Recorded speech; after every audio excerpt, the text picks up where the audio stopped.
આજે મહંત સ્વામી અને બીજા સંતોને મારા તરફ ખૂબ લાગણી છે અને એ લાગણીને હું વશ જરૂર થઉં છું, પરંતુ આવું કાયમ માટે બને એવી મને જરા પણ ઈચ્છા નથી.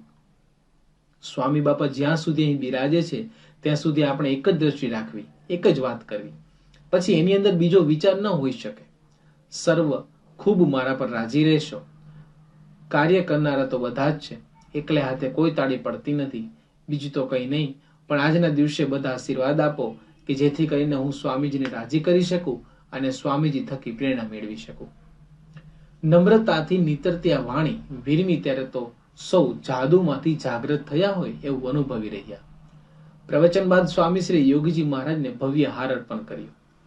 મહંત સ્વામીએ સમગ્ર સંત મંડળ વતી કલાત્મક હાર સ્વામીશ્રીને પહેરાવ્યો. હરિભક્તોએ પણ સુંદર મોટા હાર સ્વામીશ્રીના કંઠમાં આરોપ્યા અને સ્મૃતિ ચિહ્ન અર્પણ કર્યા. સ્વામીશ્રીની જન્મ જયંતિના પ્રસંગે યોગીજી મહારાજનું અંતર તો ઉત્સાહથી ઉછળી રહેલું.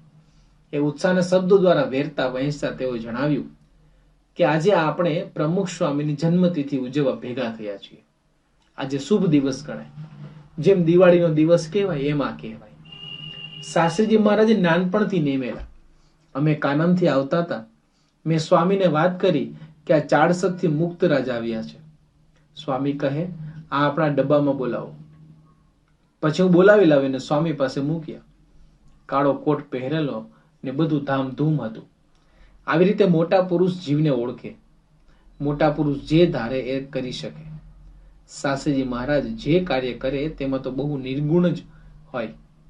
આપણે જાણી ન શકીએ, પણ મોટા પુરુષ જે કરે એમાં સારું જ હોય. તો કેવું પરિણામ આવ્યું, કેવી સ્થિતિ થઈ, કેવો સત્સંગ વધાર્યો, કેવા સાધુ બનાવ્યા, કેટલું કાર્ય કર્યું એ સ્વામીને પ્રતાપે. આવી રીતે આપણે આ જે તિથિ ઉજવી બધાને કેટલી શાંતિ થઈ. અમારા મહંત સ્વામીએ કેવી સરસ વાત કરી. આવી રીતે આપણે બધાને સમજવાનું એટલું કે પ્રમુખ સ્વામીની આજ્ઞામાં સૌને રહેવું ને કહે એમ કરવું, તો આપણને હૈયામાં શાંતિને ટાઢું થાય. કારણ કે આ તિથિ ઉજવી તે સામાન્ય ઉજવી નથી. આ તો શાસ્ત્રીજી મહારાજની તિથિ ઉજવાય છે ને આપણા ગુરુની ઉજવાય છે. સ્વામી જે શાસ્ત્રીજી મહારાજની તિથિ ઉજવી એ જ ગણવી આપણે.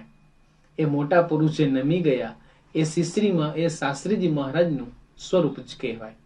એમાં રોમ નોય ફેર ન ગણાય. એવી રીતે આપણે મહિમા એ સહિત દિવ્ય ભાવ રાખીને જો કાર્ય કરીશું તો આપણો સત્સંગ બહુ ફાલ્યો ફૂલ્યો વધી જશે. અને જો આજ્ઞા આલોપીશું અને આગુ પાછું કરીશું તો એ થશે. હજુ તો આપણે 700 સાધુ કરવા છે. એક એક મંદિરમાં 100 સાધુ કરવા. એમાં 50 સાધુ ગામડે ફરે ને 50 સાધુ મંદિરમાં રહે. એવી ગોઠવણી કરી હતી. શુભ સંકલ્પ મહારાજ પાસે સ્વામી પાસે કરેલો છે ને સ્વામી પ્રમુખ સ્વામી દ્વારા પૂરો કરશે. આવી રીતે આપણે સ્વામીની તિથિ ઉજવીને વળી પાટોત્સવ 2 કામ ભેગા થયા. એટલે શંખને વળી દૂધે ભર્યો. આપણે આજે ઉત્સવ સમયો થયો. 4000 જમ્યા લ્યો. એટલે સ્વામી જ્યાં દયા કરે એમાં બરકત આવે છે. આજે રજાનો દિવસ ન ગણાય. આ તો બુધવાર. સૌને કામગીરી હોય, નોકરી હોય, બજાર હોય.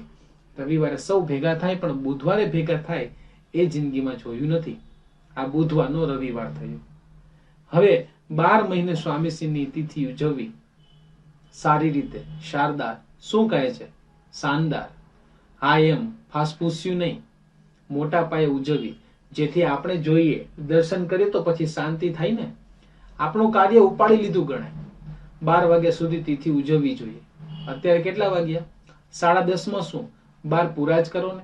કારણ કે આ તો આપણે સર્વોપરી કામ છે, સર્વોપરી વાત છે, સર્વોપરી તિથિ ઉજવાય છે. એટલે આપણે સૌને ભલે 1 કલાક ઊંઘ ખોટી થાય, ભલે થવા દો. હવે સ્વામીની તિથિના દિવસને બધાને આશીર્વાદ આપીએ છીએ કે તને મને સૌ સુખી થાય અને આવી રીતે તિથિ ઉજવવી, સર્વોપરી ડંકો મારવો અને શ્રીજી મહારાજ, શાસ્ત્રીજી મહારાજ સૌની રક્ષા કરે ને વ્યવહારે બધા સુખી થાય એવો શાસ્ત્રીજી મહારાજ સૌનો આશીર્વાદ છે. આવા મહિમા મઢ્ય શબ્દ ઉચ્ચારીને યોગીજી મહારાજે સ્વામીશ્રીના ગુણ ગાવામાં કોઈ કસર ન રાખી. આ પ્રસંગે અનેક ભવ્ય આગાહીઓ તેઓના મુખેથી સરી પડી. સ્વામીશ્રીને પોતાના અનન્ય વારસદાર તરીકે જ યોગીજી મહારાજે ઘોષિત કરી દીધા. એક અમૂલ્ય સંભાળણું સૌના હૈયે જડાઈ ગયું. મુંબઈથી સ્વામીશ્રી ગુજરાત ભણી જવાના હતા, પરંતુ તે પહેલા તેઓ તારીખ 28/11 ના રોજ યોગીજી મહારાજની સાથે પરગજુ સંત રણછોડદાસજી મહારાજના ખબર અંતર પૂછવા નેપિયન સી રોડ પર આવેલા બંગલામાં પધારેલા. ત્યારબાદ તારીખ 29/11 રોજ ઘાટકોપર સ્થિત બાલાજી મંદિર અને દર્શન સંસ્કૃત વિદ્યાલયના રજત જયંતિ મહોત્સવનું ઉદ્ઘાટન યોગીજી મહારાજના વરદ હસ્તે થયેલું. સ્વામીશ્રી તેમાં પણ ઉપસ્થિત રહેલા. મુંબઈના આ રોકાણ દરમિયાન બોરીવલી, કાંદીવલી, પાર્લા, સાંતાક્રુઝ વગેરે વિસ્તારોમાં પધરામણી અને સભાઓ તથા પવઈની વાડીમાં આયોજિત ઓળા ઉત્સવમાં ઉપસ્થિત રહીને સ્વામીશ્રી તારીખ 5 ડિસેમ્બરની રાત્રે દેહરાદૂન એક્સપ્રેસ દ્વારા અટલાદરા જવા નીકળ્યા. અટલાદરામાં વિવિધ પ્રકલ્પોમાં માર્ગદર્શન આપીને તારીખ 7 ડિસેમ્બરના રોજ એક દિવસ માટે અમદાવાદ પધાર્યા હતા. અહીં સચિવાલયમાં પધરામણી કરીને તે જ દિવસની સાંજે તેઓ બોચાસણ આવી પહોંચેલા. અત્રેથી તારીખ 10 ડિસેમ્બરના રોજ ડાંગરના ધર્માદા માટેનું વિચરણ તેઓએ શરૂ કર્યું.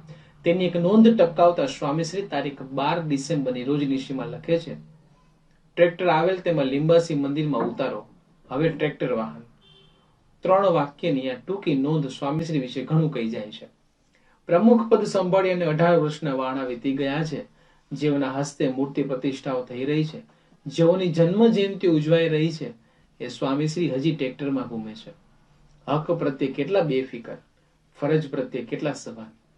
બોચાસણથી તારાપુર, ઇન્દ્રજ, લિંબાસી, પુનાજ, ત્રાજ, માતર, શાંતિપુરા, શ્રીજીપુરા, ચિત્રાસર, ધરોડા, સાંખેજ, ભાલિયાપુરા, નેનપુર વગેરે ગામોમાં વિચરીને સ્વામીશ્રી લગભગ 600 મણ ડાંગરનો ધર્માદો ઠાકોરજીની સેવા માટે એકત્રિત કર્યો હતો. ત્યારબાદ અમદાવાદ અને ગોંડલમાં દર્શન કરીને ભાદરા પહોંચેલા. અહીં મંદિરના નિર્માણ કાર્યનું નિરીક્ષણ કરીને ધારી પધારેલા. અત્રે યોગીજી મહારાજના જન્મસ્થાન પર મંદિરનું કાર્ય સ્વામીશ્રીને શરૂ કરવું હતું. તેથી જન્મસ્થાનના મકાનની સાથે આવેલા મકાનનું પણ માપ કરાવ્યું. ધારીજી તે જ દિવસે મહુવા પહોંચ્યા. અહીં પણ 31/12ના રોજ ભગતજી મહારાજના જન્મસ્થાન પર મંદિર કરવા અંગે ગામના હરિભક્તો સાથે વિચારણા કરીને કાર્યવાહી નક્કી કરી. આમ ગુણાતીતાનંદ સ્વામી, ભગતજી મહારાજ અને યોગીજી મહારાજના જન્મ સ્થાનો પર મંદિરના કાર્યોને સ્વામીશ્રી ગતિ આપી દીધી. એક દિવસમાં એક મંદિરના કાર્યનો નકશો આંકતા તેઓ મહુવાથી તે જ દિવસે નીકળીને ભાદરોડ પધાર્યા. અત્રે દર્શન કરીને ભાદરા બરડામાં લાભ આપતા રાત્રિના 10 વાગે ગરડા આવી પહોંચ્યા. અહીં સન 1968નું વર્ષ અંધારું ઓઢીને સદાને માટે સૂઈ ગયું ત્યાં સુધી સ્વામીશ્રી કાર્યરત રહ્યા. રાત્રે 12 ઉપર અડધો કલાક વીત્યો ત્યારે નિંદ્રાધીન થયા.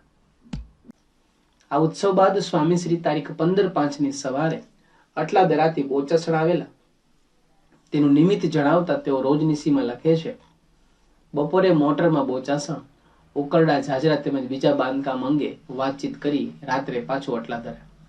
સ્વામીશ્રીના કાર્યનો વિસ્તાર ઉકરડાથી ઉત્સવો સુધીનો હતો ત્યાં નોંધ પરથી જણાય છે. વિરાટ ઉત્સવોના આયોજનો કરનાર તેઓ ઉકરડા અને ઝાજરાના કામમાં પણ રસ લે એ કેવું આશ્ચર્ય.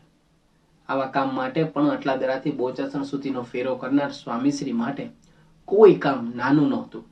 સર્વ કર્મ સમભાવ ધરાવતા સ્વામીશ્રી જેવા મવડીઓની ગણતરી કરવા બેસીએ તો એક આંગળીના વેઢે પણ વધી પડે એમ છે. બોચાસણથી અટલાદરા આવીને સ્વામીશ્રી તારીખ 17/5ના રોજ કારોણ પધારેલા. અહીં 2 કુટુંબો વચ્ચે ઘરમાંથી વાડામાં જવાના રસ્તા તથા તિજોરીના દાગીના અંગે તકરાર ઊભી થયેલી. આ તકરાર તલવાર સુધી પહોંચે તેવી રીતે વાતા ઉકળી રહેલું. પણ સ્વામીશ્રીએ ઉકળતા ચરુને ઠારવું શરૂ કર્યું. આ તકરારીઓના ઘર બાજુબાજુમાં હતા. તેથી સ્વામીશ્રી એકના ઘેર જઈને 10 મિનિટ તેની વાત સાંભળે, તેનો અભિપ્રાય સંભળાવવા વળી ઊભા થઈને બાજુના ઘરમાં જાય, તેની વાત સાંભળી વળી ઊભા થઈને પહેલા ઘરે જાય. આમ કેટલાય ધક્કા ખાઈને તેઓ બંને કુટુંબો વચ્ચે સંપ સંધિ કરાવ્યા.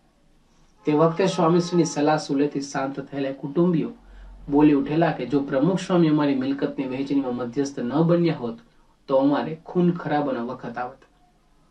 કૌટુંબિક શાંતિને પણ સ્વામીશ્રી વ્યક્તિના આધ્યાત્મિક ઉત્કર્ષનો જ એક ભાગ ગણતા. તેથી હરિભક્તોના કે કોઈના વ્યવહાર પ્રશ્નનો ઉકેલવા માટે તેઓ બનતા બધો જ પ્રયત્ન કરી છૂટતા. દુનિયાના ભાગ્યે જ કોઈ મહાપુરુષે સ્વામીશ્રીની જેમ અતિ વિશાળ સંખ્યામાં વ્યવહારિક, વ્યાવસાયિક, કૌટુંબિક, વ્યક્તિગત સમસ્યાઓને રસ લઈને ઉકેલી હશે. કારવણથી સ્વામીશ્રી લિંગ સ્થળે પધાર્યા.